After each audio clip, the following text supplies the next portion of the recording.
Mahilig ka ba sa mga lihim na karunungan ng Diyos?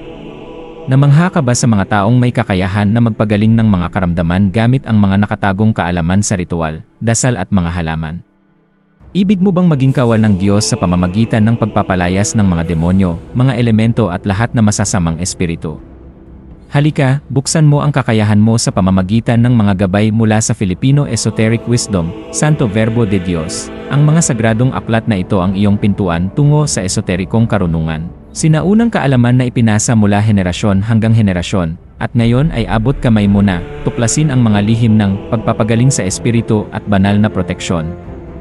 Pagpalayas ng masasamang espiritu at pagsasanggalang, himala ng kagalingan mula sa sakit at paghihirap, kaligtasan mula sa aksidente at kalamidad, labanan ang mga gawa ng mangkukulam, mambabarang, mga elemento at masasamang nilalang. Walang kapantay na tagumpay sa negosyo at propesyon, pag-akit ng kasaganaan, kapayapaan, at kapangyarihan. Kung hinahanap mo ang tunay na pagbabago, mga himala, at banal na patnubay, ang mga aklat na ito ay para sa iyo.